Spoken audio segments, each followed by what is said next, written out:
Olá, seja bem-vindo a mais este episódio de E o Resto é História, com a dupla do costume, Rui Ramos, João Miguel Tavares. Desta vez temos um episódio muito especial, porque fomos convidados pelo Instituto Superior Técnico para participar na 11ª edição dos PhD Open Days. É um evento dedicado aos mais de 1000 doutorandos da instituição, aqui reunidos e em alegre convivência. E nós temos a sorte de poder vir a esta festa para falar precisamente de doutores, não é? Evidentemente tudo tem uma história e muitas vezes nós fazemos parte dela, estamos dentro dela, mas não conhecemos as suas origens. Portanto aqui o desafio, eu venho desafiar o senhor professor doutor Rui Ramos, nota-se perfeitamente quem é que é doutor neste palco, porque é quem usa a gravata, evidentemente, e está extremamente bem vestido. E a pergunta é muito simples, quando é que nós começamos a ser doutores? Este ser doutores, eu não me estou a incluir, que eu não, sou apenas um mero licenciado, a não ser naquela versão muito lusitana em que todos nós somos doutores. Bem, também falaremos disso. Desde que tenhamos passado para a universidade, também falaremos disso. Bom, a pergunta era essa, quando é que começámos a ser doutores? Quando é que começámos a certificar oficialmente que determinada pessoa tinha conhecimentos e tinha estudos académicos suficientes para ter direito a utilizar esse título e já agora também a receber os frutos do prestígio que estão associados ao título de doutor. Portanto, diz-me lá, Rui, quais são os mais antigos antepassados desta ilustre plateia que hoje temos aqui à nossa frente? Bem, eu acho que podemos recuar para aí uns 1000 anos, o que em história não é muito tempo, atenção. Só 1000? Só 1000 anos, até à Idade Média. Doutor vem do verbo docere ou docere numa outra maneira de pronunciar latim, quer dizer ensinar. Portanto, professor doutor é um pleonasmo. Sim. Já agora. Na Idade Média o ensino depende de uma licença dada pelas autoridades eclesiásticas. Na diocese podia ser o bispo, e daí é que vem a ideia de licenciado. Ora, o que acontece por volta dos séculos XII, XIII, isto é mais ou menos quando Portugal se tornou um reino independente na Península Ibérica, é que essas licenças para ensinar passaram a ser dadas por instituições que começaram a aparecer na Europa Ocidental, que são comunidades de professores e de estudantes, as chamadas universidades. Universitas. Universitas quer dizer o todo em latim e quer dizer uma corporação, um corpo, todo o corpo. Era assim que era usado na Idade Média. E são essas universitas que começam a outorgar estas licenças para ensinar. Universidades como a Universidade de Bolonha, uma das mais antigas, ou a Universidade de Paris. São instituições criadas às vezes por autoridades eclesiásticas locais, outras vezes por reis, isto é, por soberanos seculares, mas geralmente com a autorização papal. Portanto, o ensino pressupõe-se que é um ensino associado à Igreja, à comunidade religiosa, que é a comunidade de todos os crentes, e é essa comunidade que dispensa através da sua autoridade máxima, o Papa, que dispensa esta licença para ensinar. Mas o que tu estás a dizer é que não há doutores antes de haver universidades? Ou havia? A ideia de um doutor que também pode ser um mestre, um sábio, que depois vai estar associado aos chamados doutores da Igreja, é um título que está associado às universidades, isto é, muito às universidades. No caso de Portugal, a primeira universidade, a Universidade de Lisboa, enfim, saltita entre Lisboa e Coimbra nos séculos XIV, XV. A Universidade de Lisboa é criada em 1290 pelo rei, o rei Dom Dinis, autorizada depois pelo Papa. É uma universidade que é mais ou menos contemporânea da maior parte das universidades mais antigas da Europa Ocidental. Portanto, as universidades, verdadeiramente, o que é que são as universidades? As universidades são estas corporações, isto é, corporações de professores e estudantes que basicamente funcionam como as corporações de ofícios da Idade Média, isto é, alfaiates, sapateiros, todos eles, estes ofícios, sobretudo ofícios urbanos, estão organizados em corpos, em corporações que têm estatutos, têm regras e que têm um curso de iniciação à profissão. Portanto, para exercer uma profissão é preciso fazer parte desta corporação e para se obter o direito de exercer autonomamente essa profissão tem de seguir um curso de aprendiz, depois de mestre. Portanto, as universidades basicamente seguem a mesma lógica, Portanto, de graus. Na Idade Média, ser sapateiro ou carpinteiro estava mais próximo de ser senhor professor doutor do que hoje em dia, então. Alguém tratava do saber, outros tratavam do calçado. Mas também tinha mas também tinha um saber, uma técnica, um estatuto. Isto dava um certo prestígio aos próprios ofícios. E uma carreira, não é? Uma maneira de ascender dentro da profissão. A pessoa começava por aprendiz, depois passava... E eram títulos que eram atribuídos. Havia uma prova de mestria, portanto, uma espécie de prova também para chegar a doutor, portanto, aqui era para chegar a mestre, era uma prova de mestria, portanto, é muito semelhante. Estas corporações depois, no século XVIII, XIX, começam a ser vistas como monopólios que impedem o acesso à atividade económica, e os liberais no século XIX vão abolir estas corporações de ofícios todas, embora depois... Mas duraram até o século XIX? Sim. Como muita coisa, quer dizer, medieval, dura até ao século XIX, incluindo as universidades. As universidades são também vistas como uma coisa medieval, por exemplo, pela República Francesa, no século XVIII, que vai abolir as universidades em França. Quer dizer, eles consideram as universidades também uma coisa antiga, e depois é Napoleão que restaura outra vez o ensino superior com esta organização corporativa, que era uma organização testada, tradicional, era assim que se aprendia e acabou por vir. Aliás, a mesma coisa acontece também com as outras profissões. Ao longo do século XIX começam a restabelecer-se ordens profissionais. Enfim, é uma forma são formas de auto-organização dos ofícios que garantem a qualidade, mas também o prestígio, o estatuto. Okay. Ora bem, nós sabemos que desde o século XIII, portanto, desde que a Universidade de Lisboa, depois de Coimbra, dá graus aos estudantes. Temos um documento de 1431 que enumera esses graus. Antes, percebemos os graus através dos estudantes da universidade que vão aparecendo noutros documentos com os títulos correspondentes e até às vezes com a história de como é que obtiveram esses títulos. Os títulos são bacharel, licenciado e doutor, portanto mais ou menos os mesmos do século XX, são familiares, e a maneira de os obter também é muito análoga. O grau de bacharel, isto é de onde é que vem, é uma etimologia discutida, quer dizer, pode vir de baculum, que é uma espécie de pau ou bengala, mas também pode vir dos louros que se põem na cabeça de um estudante quando completa o curso. Enfim, há várias versões sobre de onde é que vem este título de bacharel. O grau de bacharel era atribuído aos estudantes que, depois de fazerem os preparatórios em gramática e lógica, portanto, as artes liberais, que também havia uma faculdade de artes liberais que era uma espécie de preparação para as outras faculdades, onde havia gramática, lógica, retórica e depois também outras disciplinas, como música também e aritmética. Bem, depois de fazer estes preparatórios, o estudante que fizesse os preparatórios e fizesse, além disso, 3 anos de estudos numa faculdade especializada, que podia ser de medicina, podia ser de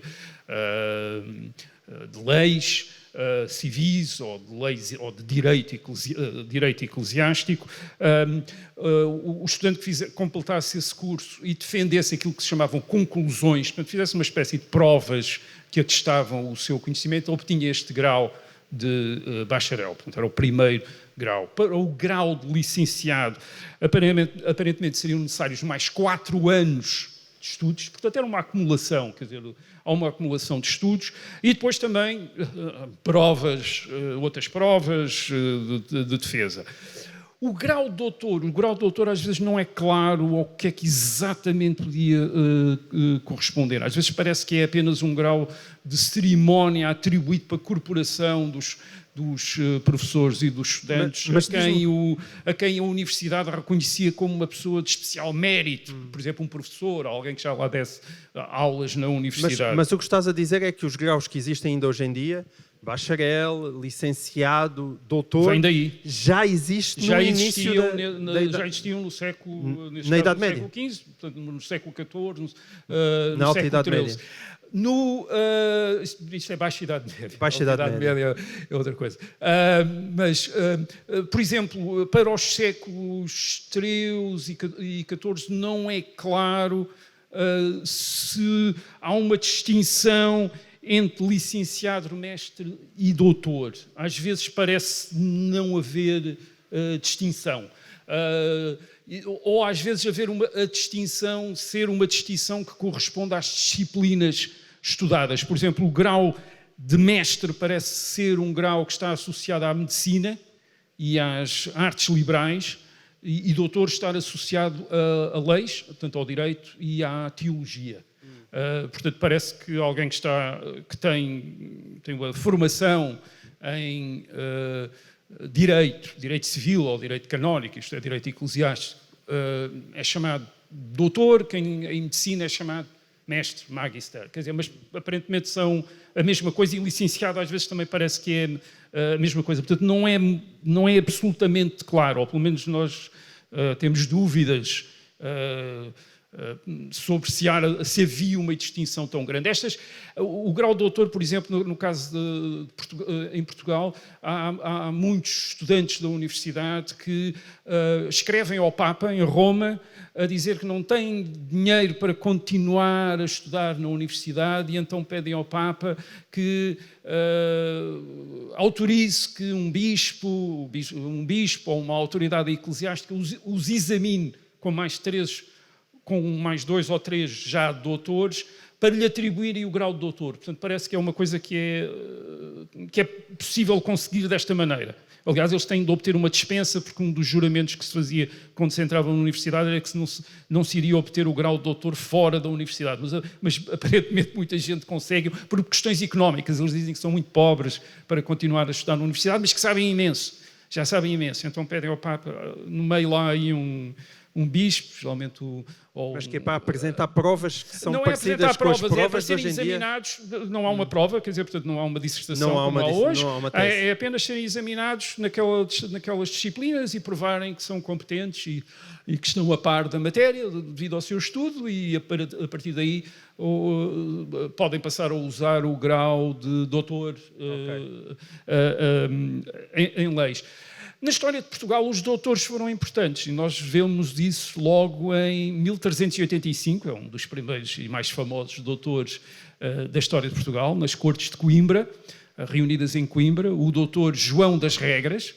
Ele é uma figura muito importante na crónica de Dom João I, escrita por Fernão Lopes no século XV, mas referindo-se a acontecimentos anteriores, e o doutor João das Regras é descrito pelo Fernão Lopes desta maneira: um homem de perfeita autoridade e cumprido de ciência, cumprido quer dizer accomplished, quer dizer, muito versado, muito grande letrado em leis, cuja subtileza e clareza de bem falar entre os letrados, hoje em dia, é tida em conta. Portanto, a definição do doutorado, quer dizer, nitidamente, um homem de grande autoridade e de bem falar, quer dizer, que é uma coisa também muito importante.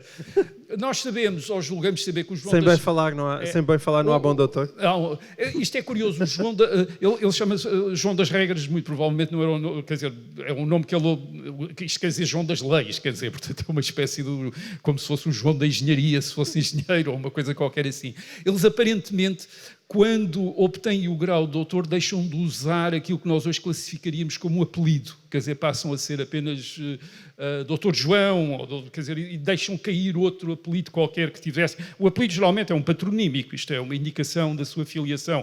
Portanto, a filiação deles passa a ser a universidade, passa a ser a corporação. Portanto, mas, por exemplo, o João das Regras, nós sabemos que ele estudou Direito em Bolonha, ensinava na Universidade de Lisboa e o papel dele nas Cortes de Coimbra é extraordinariamente importante. Segundo o Fernão Lopes, ele diz que ele nas Cortes, aquilo que ele faz é mostrar, e agora é a expressão usada pelo Fernão Lopes, por ciência e razão,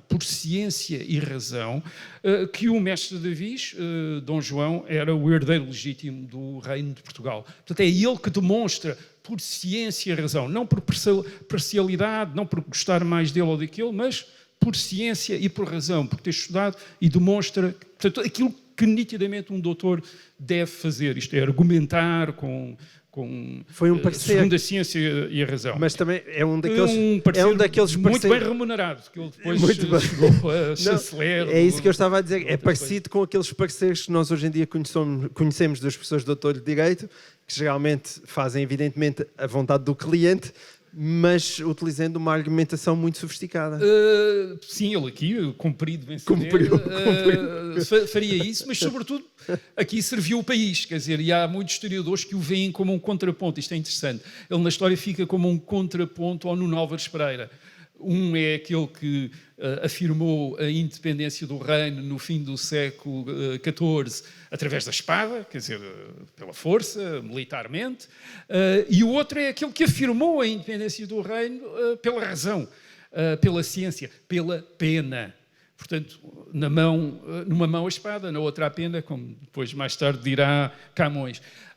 Não é o único doutor importante na história de Portugal. Por exemplo, em 1640, na Restauração, vamos encontrar um outro doutor, o João Pinto Ribeiro, que era um próximo do Duque de Bragança, que se torna o rei Dom João IV, e ele em 1640 também é importante, e nos anos seguintes é muito importante a escrever, a dar razões porque é que o rei Dom João IV é o legítimo rei de Portugal. Portanto, quando há dúvidas na legitimidade, é um doutor. Entram os doutores. Entram os doutores. Portanto, isto é curioso, porque no fim do século XIX, numa carta famosa ao príncipe Dom Luís Filipe, herdeiro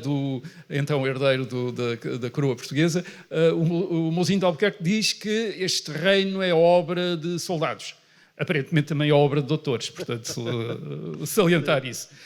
Bem, mas isto era apenas para dar uma ideia de onde é que veio, mas aquilo que nos importa agora é perceber outra coisa, é como é que o doutor, e sobretudo o doutoramento, se tornou aquilo que é hoje. Isto é, portanto, já estão a ver, na Idade Média não correspondia exatamente ou não era obtido da mesma maneira como é obtido hoje. E depois também para responder à tua pergunta, porque é que somos todos, sem ser mesmo doutorados, porque é que somos todos doutores sem ser doutorados, que exatamente. É uma coisa curiosa. Até eu de vez em quando me safo como doutor, mas toda a gente safa como doutor, por exemplo, a arrumar um carro, somos todos doutores quando vão a alguém para arrumar um carro, não é? Bom, Rui, eu vou-te interromper só aqui, porque nós chegamos ao final do tempo da nossa primeira parte. Eu despeço-me com um até já.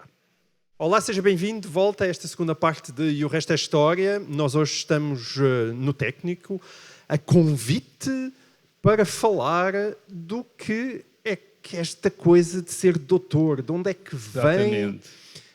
E estamos no meio de doutorandos, não é? Doutores e de doutorandos aqui do Instituto Superior Técnico. Sim. Portanto, enfim, não lhes vou explicar como é que é um doutoramento hoje, mas como é que se chegou, enfim, lembrar apenas como é que se chegou aqui. Que é sim, como é que se chegou aqui, nós já fizemos um enquadramento desde a Idade Média e tu agora ias-te preparar para explicar quando é que o doutoramento se aproximou do modelo que nós usamos hoje em dia. Não me vais dizer que é no século XIX, como disse sempre, pois não? Porquê é que não posso dizer que é no século XIX? Há uma lei a proibir que se não. Eu desde que comecei... é no século XIX, Eu desde que comecei a privar com o Rui descobri que tudo começou no século XIX. Eu não sei se é só porque é o século que ele estuda com grande empenho e, portanto, tudo começou nessa altura. É o século que eu estudo, portanto, tenho uma tendência para ver as coisas começarem aí. Mas aqui foi aí que tu doutoraste, não é? Aqui parece... Por acaso até não é? Não foi aí que tu doutoraste. No século XIX não me doutorei. Doutorei-me no século XX. Não, eu sei. Mas sobre o século XIX. Sobre o século XIX, muito bem. Mas é no século XIX, de facto. É quando as universidades mudam de natureza. A universidade Até ao século XIX, as universidades da Europa são, e depois também já do Novo Mundo, por exemplo, as instituições universitárias, por exemplo, nos Estados Unidos da América e noutras partes das Américas, são sobretudo centros de transmissão do saber. Isto é, são centros em que se mantém uma tradição, em que se ensina com base, aliás, nas autoridades, em autores que são consagrados como referências em determinados domínios do saber e que são lidos e comentados, e muito comentados e glosados, como se dizia na Idade Média, nas aulas. Portanto, são centros onde predomina sobretudo o princípio da autoridade, isto é, destes grandes autores. As universidades são portanto, o reino da citação, isto é, para resolver um problema, para resolver uma dúvida, citam-se autoridades e é isso que geralmente resolve o problema. Se eu puder provar que alguém com autoridade, um grande autor disse o mesmo que eu estou a dizer, é a maneira como eu provo que está certo aquilo que eu estou a referir. O ensino é muito baseado nesta memorização daquilo que os autores disseram. Só para terem uma ideia, por exemplo, em relação à Faculdade de Direito de Lisboa, eu vou usar aqui apenas a Faculdade de Direito porque as faculdades de Direito, durante muito tempo, foram aquelas que tiveram mais estudantes em Portugal, e no século XIX eram nitidamente as que tinham mais estudantes, ou que tinham mais estudantes no ensino superior. Ainda não tinham chegado os engenheiros, não é? Não, ainda nem os arquitetos, ou antes já tinham, mas não eram ainda parte da universidade, era da Escola Politécnica, etc. Portanto, já havia, claro, mas ainda não faziam parte da universidade. Havia outras escolas superiores além da universidade. Estamos a falar apenas da universidade. Mas, por exemplo, só em 1911 é que há uma lei que diz que é proibido aos professores ensinarem através de ditado. Isto é, ditarem nas aulas. Quer dizer, as pessoas estarem ali a fazer ditado. Na universidade, na Faculdade de Direito, isto é, ensinava-se ditando. O professor ia ditando aquilo que os alunos queriam aquilo que ele queria que os alunos soubessem ao fim do ano para efeitos de exame. Em 1911, que é uma lei dizer, não, é proibido fazer isso, não se pode fazer isso, não se pode fazer isso. Se houver aqui alguém que ainda se aborrece às vezes um bocadinho nas aulas, pode animar-se com essa tua descrição do que é ensinar nas universidades no século XIX. Era um bocadinho mais... Claro que isto significava que uma grande parte dos alunos não faltavam às aulas, aprendiam ao contrário de agora, não é? Ao contrário do que acontece agora, como é óbvio. Mas, doutor, portanto, no século XIX, nestas universidades, o doutor não implicava, portanto, o trabalho de investigação original. O doutoramento não implicava o trabalho de investigação original que implica hoje, neste estilo de universidade. Isto é, portanto, há professores que nunca tinham feito qualquer investigação pessoal, original, nenhum contributo para o saber, limitado. Portanto, havia aqui um nível que eu quase diria que nós hoje associaríamos, com o devido respeito, ao nível liceal, quer dizer, ao nível do ensino secundário, quer dizer, de transmissão de saber, mesmo a este nível supostamente superior. E isto muda na Alemanha. Na Alemanha, no século XIX, são as universidades alemãs que passam a conceberem-se de uma maneira diferente, já não apenas como centros de transmissão de saber, mas centros de criação de conhecimento através de investigação, pesquisas originais. E é então reinventado o grau de doutor associado a esta prova, uma prova baseada numa investigação pessoal e original, que fosse um contributo para o saber. Portanto, o doutoramento obtido através de uma investigação, de uma dissertação, que é apresentada a um júri, que é discutido por esse júri, que passa a ser um requisito para o ensino universitário, é de facto algo que é um modelo alemão que depois é adotado pelas instituições universitárias de outros países, em grande medida por causa do grande impacto que a Alemanha tem, a Alemanha unificada, a partir de 1870, 1871, tem na Europa e no mundo. A Alemanha, de repente, aparece ali aquela grande potência industrial, grande potência militar, e é muito curioso, nos anos 1870, 1880, 1890, quando se queria explicar na Europa porque é que, de repente, a Alemanha se tinha tornado esta maior potência europeia, não era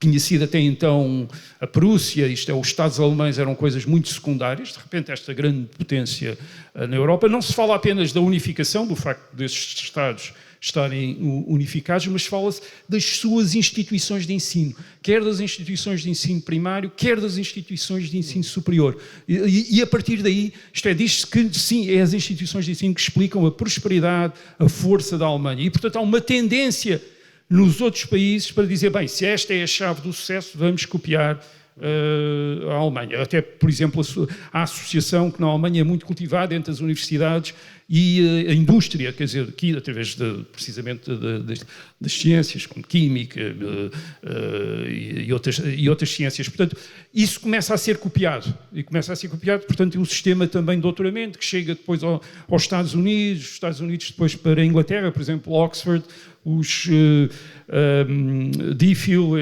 em Oxford é de 1917, quer dizer, é do princípio do século XX, que este grau é introduzido, quer dizer, então como este modelo, segundo este modelo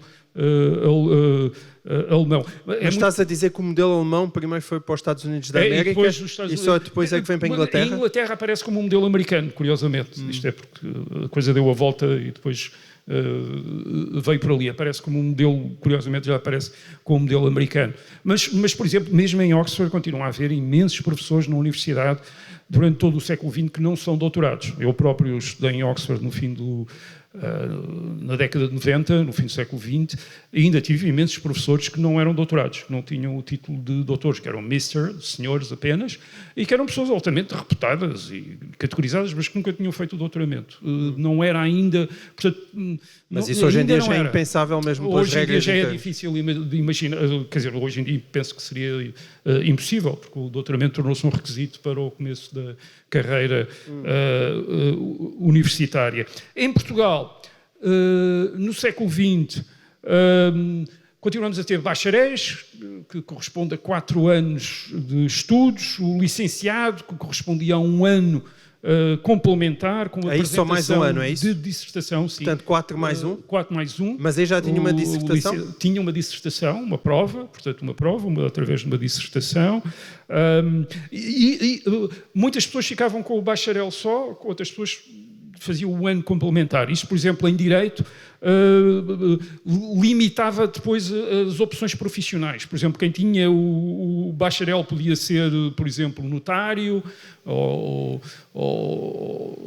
conservador de uma conservatória de registro, mas era preciso ser licenciado para ter acesso à magistratura e ao exercício da advocacia. Portanto, quem queria ter acesso à advocacia tinha de fazer, ou ser magistrado, tinha de fazer mais 1 ano. O grau de doutor também requeria dissertação e provas públicas, mas podia ser atribuído pela faculdade sem provas. Isto segundo uma lei de 1917. E porquê? Porque é que havia esta lei? Porque basicamente pressupunha-se que o grau de doutor era para professores universitários e, portanto, a própria corporação podia achar que alguém que já estava a ensinar na universidade merecia o grau de doutor. É, por exemplo, o que acontece a Oliveira Salazar na Universidade de Coimbra.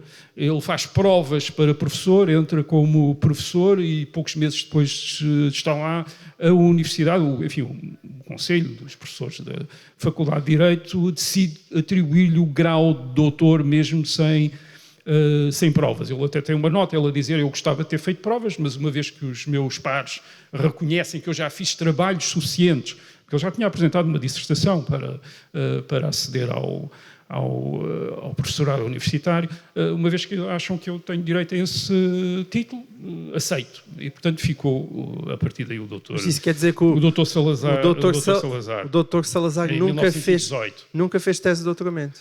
Ele fez uma tese, uma dissertação para acesso ao professorado universitário, que basicamente foi reconhecido como provas suficientes para o doutoramento, e isto estava na lei, quer dizer, a lei permitia fazer isto.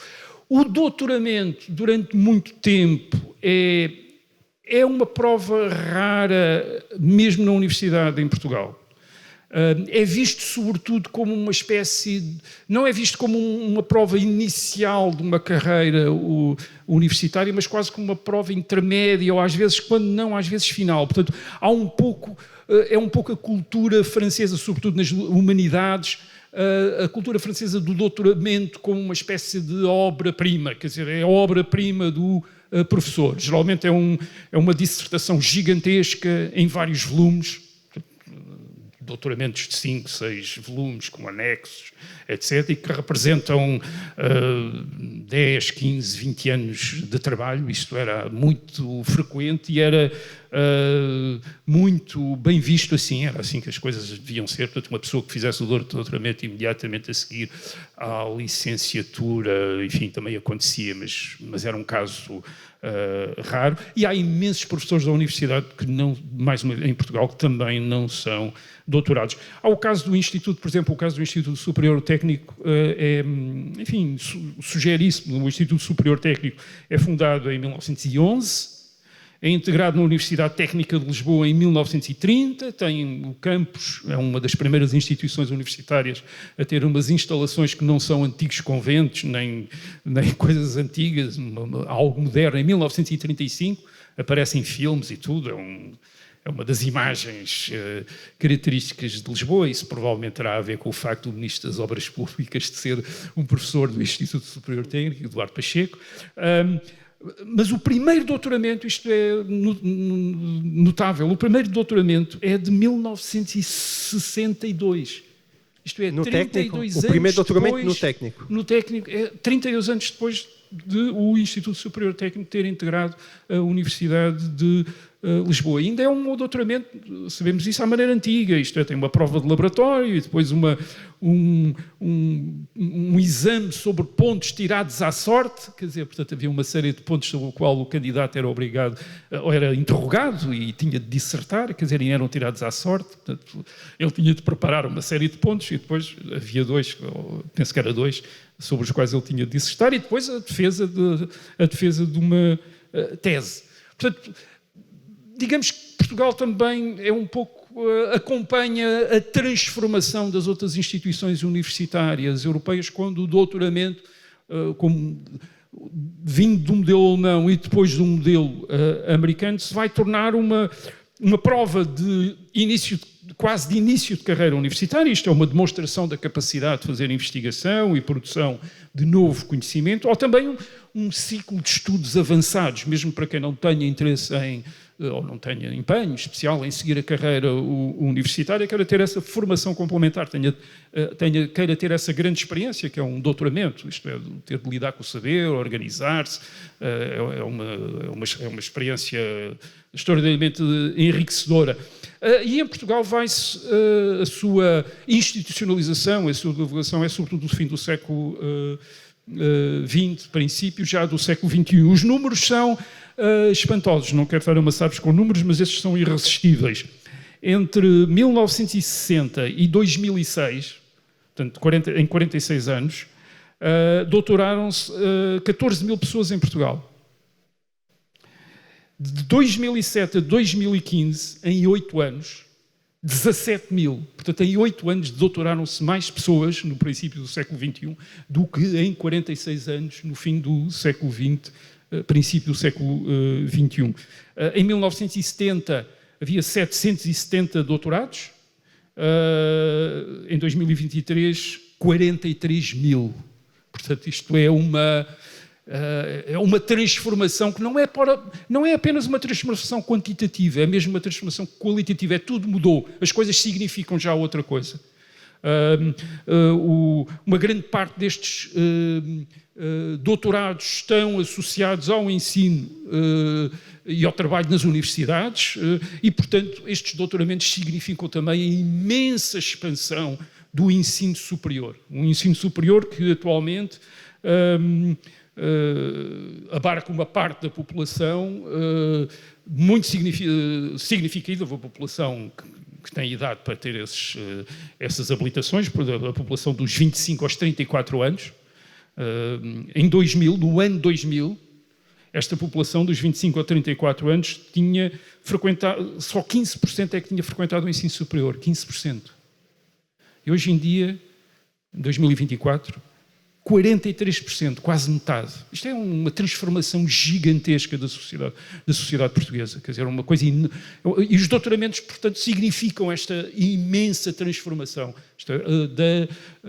da sociedade portuguesa. Portanto, uma sociedade que ainda tinha taxas de analfabetismo relativamente significativas. É verdade, nas classes etárias mais velhas, no fim do século XX, de repente está, em termos de ensino superior, muito bem situada na Europa, isto é, a par mais ou menos dos outros membros da União Europeia, e até por questões depois da própria organização do ensino superior, em termos universitários, acima até de alguns, por exemplo, acima da Alemanha, curiosamente, quer dizer, mas isso é porque a Alemanha tem um sistema de ensino um bocadinho diferente. Mas à medida que os números aumentam, como é que fica a questão do prestígio social? Porque quanto mais doutores houver, ao mesmo tempo talvez um bocadinho menos prestigiante seja, ou não? É uma questão levantada e eu aqui vou defender uma opinião diferente. Quer dizer, claro, como é próprio ti, Rui. Tu não gostas de defender porque a outra questão é a questão do porquê que da divulgação destes títulos como forma de tratamento social. É assim que se deverá dizer. Isto é, quando é que doutor se passou a ser uma forma de tratamento social como senhor, vossa excelência, vossa senhoria? Isto é, de repente doutor tornou-se esta uma forma de tratamento. Não era... Espera, Rui, eu vou ter que te interromper. Eu sei que quem nos está a ouvir, sobretudo em direto na rádio, vai ficar muito frustrado, porque era precisamente isto que queria ouvir de ti. Mas vão ouvir no podcast. E agora o programa acaba, quem nos vai ouvir em direto. A resposta a esta pergunta magnífica que o Rui estava a fazer a si próprio vai ter que ser respondida em podcast. Para quem me está a ouvir em direto, eu despeço-me até para a semana. Ora, muito bem. Muito bem. Agora nós voltamos para o podcast e eu prometo que não vai haver mais interrupções. Ora, muito bem. Agora é mais 2 horas de... Quando é que... Não se assusta.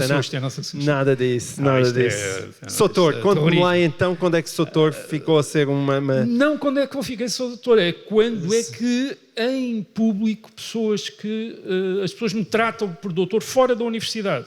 Isto é, fora do meio universidade, fora do meio...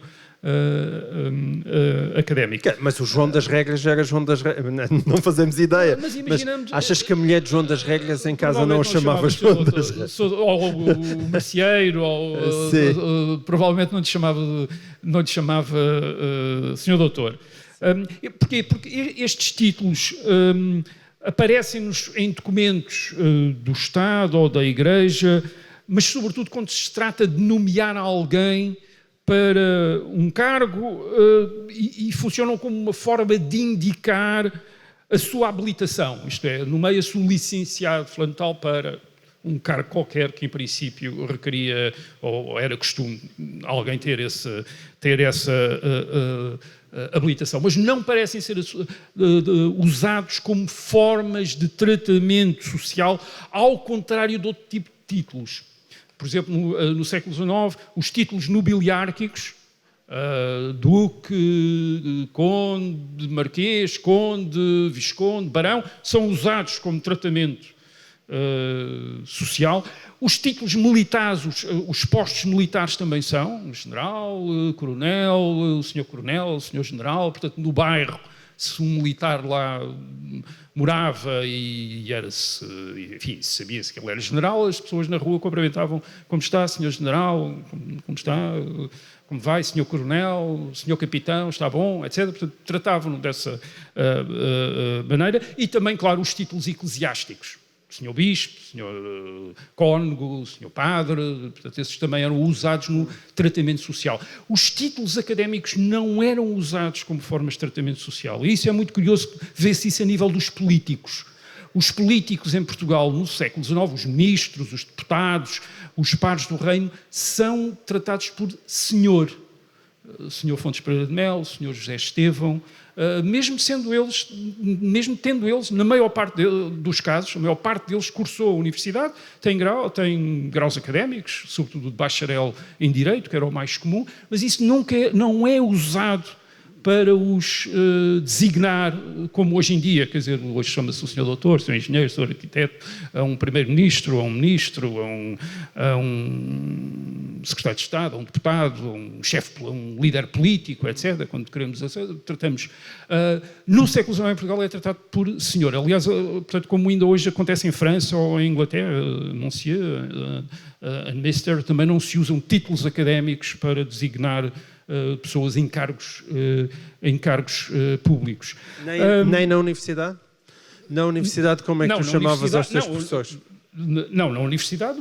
Não, eu digo no dia-a-dia. Não, na universidade os títulos académicos são usados dentro da universidade. Mesmo na relação entre aluno e professor? Nós estamos a falar como forma de tratamento social, fora de meio académico. É isso que eu estou aqui a tratar. Quer dizer, portanto, os postos militares são usados como tratamento fora do meio militar. Não é preciso estar no quartel.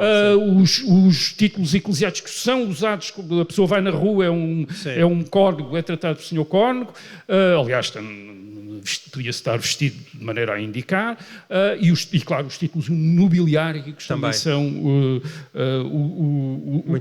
usados então, como... Quando é que isso começa a mudar? Eu diria, isto não está estudado. Eu diria que é no princípio do século XX. Não está estudada? Pelo menos eu não conheço. Estás a dar aqui uma ideia para uma tese de doutoramento. A tese de doutoramento talvez não, talvez seja um bocado exagerado. Como não? Mas um artigo, quer dizer, talvez um artigo ou um pequeno ensaio. Eu tenho a certeza que já leste teses de doutoramento menos interessantes do que essa. Mas não podes confessar. Todas as teses de doutoramento são interessantes. É no princípio do século XX que tudo muda. Isto é, de repente começa-se a usar o termo de doutor como forma de tratamento para políticos, aliás, até com doutoramento, com títulos, com diplomas, quer em Direito, quer em Medicina, quer em Letras, e depois mais tarde o mesmo vai acontecer para outros títulos profissionais correspondentes a outros diplomas universitários, como por exemplo engenheiro ou arquiteto. Mas começa-se a usar doutor, isto é, nós de repente começamos a perceber isso na imprensa, no princípio do século XX. E quando é que isso acontece? Isso acontece precisamente depois da implantação da República, em 1910. O que é que acontece com a implantação da República? É a abolição dos títulos nobiliárquicos. Deixam de ser usados como formas de tratamento. Isto é, duque, marquês, as pessoas deixam de ter esse direito a ser tratadas dessa maneira. E parece-me a mim que começaram a ser substituídos pelos títulos académicos como formas de tratamento social. Aliás, com a expansão das universidades, de repente a única universidade portuguesa até 1911 é Coimbra, de repente aparece a Universidade de Lisboa, depois a Universidade do Porto, com faculdades, há instituições do ensino superior que se tornam faculdades, como as escolas médico-cirúrgicas, que se tornam faculdades de medicina, e começa-se a ver aí. Aliás, antes de 1910, o único sinal que isto ia acontecer estava na propaganda do Partido Republicano. É na propaganda do Partido Republicano que eu vejo os líderes do Partido Republicano serem tratados por doutor. O doutor Bernardino Machado, o doutor Afonso Costa, isto é, comício com o doutor Afonso Costa. Isso não se vê nos partidos monárquicos. Os monárquicos não usam os títulos académicos. É verdade que alguns destes líderes republicanos eram professores da universidade, quer Afonso Costa, quer Bernardino Machado. E, portanto, doutor podia ser o facto de indicar, digamos, a sua profissão. Mas a partir desse momento o título de doutor começa também a ser usado pelos simples licenciados. Isto é, licenciados começam a ser tratados em público também como doutores. E de onde é que vinha este costume? Como digo, eu não conheço estudo para Portugal. Há, sobretudo, referências para o Brasil. Uma vez que no Brasil há uma lei de 11 de agosto de 1827, portanto o Brasil era independente havia 5 anos, é uma lei do imperador Dom Pedro, Dom Pedro IV de Portugal, Dom Pedro I do Brasil, em que se estabelece que os bacharéis em Direito, com o exercício regular da profissão de advogado, têm o direito de ser tratados por doutor de lei. Esta lei remete no seu articulado para um alvará de Dona Maria I. Diz que é costume no reino, portanto, seria costume no reino de Portugal os advogados já terem direito a este tratamento de doutor da lei. Quer dizer, isto é, de serem tratados por doutor quando, sendo licenciados em Direito, exerciam a profissão de advogado. Portanto, isto fazia parte de uma espécie de nobilitação da profissão de advogado, aliás, que dava acesso à nobreza, isto é, a pessoa considerar-se que era um nobre. E, portanto, doutor começa a ter esta associação nobiliárquica dentro de alguém que exerce a advocacia. E, portanto, talvez possa vir daí esta tradição de repente, os advogados usarem doutor, não sendo doutorados, usarem doutor, terem o uso deste título de doutor. Mas isso é uma tradição portuguesa, essencialmente portuguesa? Não é uma tradição portuguesa, há paralelos mais antigos. Por exemplo, no mundo anglo-saxónico, na Escócia, para os médicos na Universidade de Edimburgo, a partir do princípio do século XVIII, passam a ter o direito de usar o título de doutor, não sendo doutorados. É por isso que médico em inglês é doctor, quer dizer, e hoje em dia, curiosamente, nos hospitais americanos há um problema, porque há doutorados nos hospitais que não são médicos, como, por exemplo, enfermeiros, que são doutorados, e há um problema sobre eles chamarem-se doctors, quer dizer, porque parece indicar que são médicos e não são. E, portanto, são proibidos de usar o termo doutor. Sendo doutorados, não podem usar o termo doutor, enquanto os outros médicos que não são doutorados podem usar o termo doutor. E isto é uma tradição que tinha sido criada na Escócia no princípio do século XVIII, como uma forma também de dar prestígio aos médicos. Quer dizer, os médicos na Universidade de Edimburgo têm direito a ser tratados por doutores, quer dizer, por serem, portanto, estes mestres. Estes mestres. E isso pegou e, de repente, doctor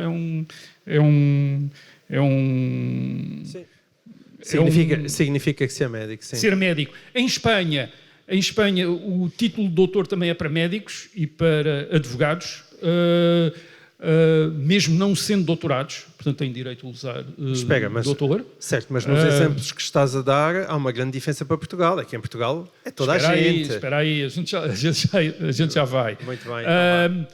Agora, fora do meio académico em Espanha, os outros diplomados, mesmo sendo doutorados, não são tratados como doutor.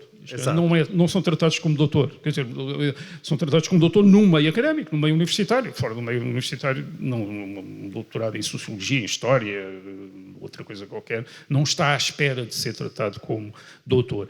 Na Alemanha, curiosamente, são os doutorados que são geralmente tratados como doutores fora do meio académico, como forma de tratamento social, mas são doutorados.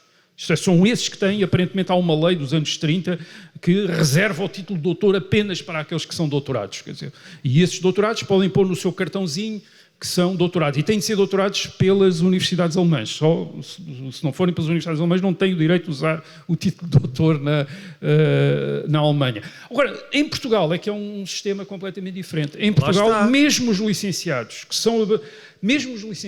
são abrangidos pelo tratamento de doutor, exceto no caso de engenheiros e arquitetos, que é um equivalente, engenheiro e arquiteto, usado como um equivalente de doutor. Então, então esta democracia de doutores admite que não existe em mais lado nenhum. Já te vou dizer que existe.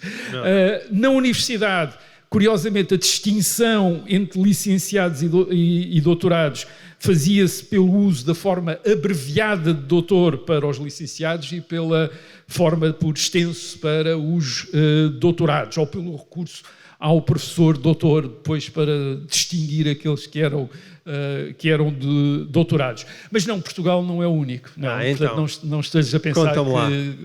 A Itália. Na Itália também são todos doutores. Aliás, na Itália são todos doutores, mas aí é mesmo... é assumido nitidamente. Isto é, alguém que tenha um curso de 3 anos, o equivalente a hoje em dia à licenciatura, obtém o grau de doutor. E depois há o outro grau, equivalente ao mestrado, que é dottore magistrale, e depois dottore di ricerca, que é o doutorado. Quer dizer, mas, portanto, em Itália, todos os diplomados pelas universidades, a partir da licenciatura, são doutores, de tal maneira que doutor passou a tornar-se, em Itália, e é um caso muito semelhante ao de Portugal, um título de cortesia e de respeito, que é usado mesmo para pessoas que nós não sabemos minimamente se têm qualquer qualificação académica, mas são tratados por doutores. Portanto, o empregado de mesa é capaz de tratar o cliente por doutor. O doutor, o que é que vai... Portanto, começou a substituir senhor e senhora como uma forma de tratamento de respeito por alguém. Eles dizem bem, na dúvida é melhor tratar por doutor. Quer dizer, não sabemos quem são, não sabemos se estudou, se não estudou, não interessa, é um bocadinho tratado por doutor. Portanto, não é só em Portugal que somos todos doutores, portanto, há um outro país em que toda a gente é doutora, basta ser o cliente e não ser quem está a servir, basta ter alguma, que eles dizem, basta ter alguma apresentação. E daí a conveniência de vir até mesmo para um programa como o Resto da História de fato e gravata para ser tratado. Agora, a explicação que é dada para isto, atenção, agora vamos à questão da explicação. Isto é porque as pessoas, mas porque é que isto acontece? E a explicação que é dada é aquela explicação tradicional que é, antigamente o acesso à universidade era restrito, os títulos académicos eram extraordinariamente raros, portanto, ali estavam associados a um estatuto superior e daí a sua divulgação. Mas isso não é verdade, quer dizer, isso não funciona completamente, essa explicação, porque quando o acesso à universidade era muito mais restrito e quando os títulos académicos eram ainda muito mais raros, não eram usados como forma de tratamento social em Portugal e penso também que não seriam na Itália. Portanto, esse não é o ponto. O ponto não é nesse estádio que se divulga o título académico como forma de tratamento social, é num outro estádio que corresponde já à democratização dos títulos. Portanto, é um sinal do começo da democratização dos títulos académicos. Os títulos académicos estão-se a divulgar, há cada vez mais gente que tem esses títulos académicos e que o passa a usá-los ou à espera que os usem em relação a si próprios, como uma forma de reconhecer um certo sucesso, o ter conseguido algo na sua vida, em termos de estudos e de profissão. Portanto, corresponde mais a esse estádio, quer dizer, ainda um estádio anterior ao da banalização completa, ainda há um valor, mas depois mesmo a banalização permite que o título continue então a ser usado ainda mais, quer dizer, como título de senhor e senhora, que também não, inicialmente nos primórdios também não era usado para toda a gente e depois de repente começou a ser usado para toda a gente. Portanto, o que isto significa basicamente é que as pessoas gostam que seja socialmente reconhecido aquilo que conseguiram, ou o estatuto que pensam obter, gostam também de se distinguir, portanto as pessoas gostam de um bocadinho de hierarquia, e quando não podem ser duques, marqueses e viscondes e barões, pois são doutores, pois são doutores e engenheiros e arquitetos e essas coisas todas. Eu penso, eu francamente também devo dizer que não vejo absolutamente mal nenhum nisto, quer dizer, isto é, não há pessoas que acham horrível, deviam ser todos senhores, etc. Há instituições, daquelas que eu conheço, há uma instituição em que por acaso não são usados também os títulos académicos que é curiosamente a Academia das Ciências. Na Academia das Ciências os sócios e os seus sócios correspondentes são senhores, não são usados os títulos académicos nunca. Portanto, uma maneira ainda muito século XVIII, quer dizer, de designar as pessoas. Não se usa os títulos académicos na academia das ciências. Na universidade, obviamente, utiliza-se.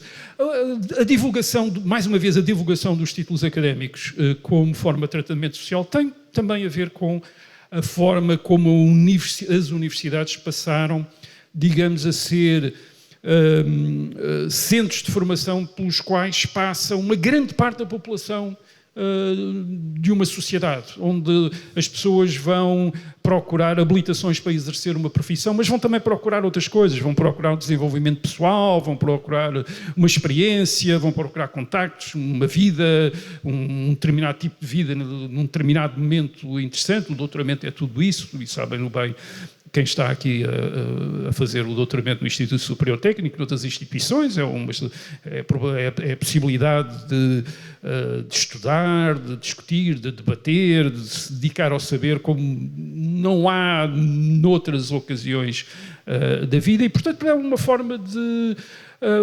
a utilização do título é uma forma de também valorizar este tipo de experiência na constituição de uma sociedade, isto é, como é que as nossas sociedades... Costuma-se dizer sociedades do conhecimento. Bem, isto é uma das provas de uma sociedade do conhecimento, quando as pessoas começam a ser conhecidas por títulos que remetem para o estudo e para a investigação. Não vejo mal nenhum nisso, até vejo algo de, enfim, provavelmente positivo. Muito bem. Senhor Professor Doutor, muito obrigado por esta exposição. Esteve muito bem, portanto não precisava ter vindo de fato e gravata, porque nós tínhamos percebido logo que era um doutor à séria. Mas gravata teve um bocado pelo simples não é? E eu queria agradecer imenso o excelente acolhimento e muito obrigado por estarmos aqui entre doutores e doutorandos nesta 11ª edição do PhD Open Days. Muito obrigado e assim termina também esta edição de O Resto é História e nós voltamos para a semana. Até lá.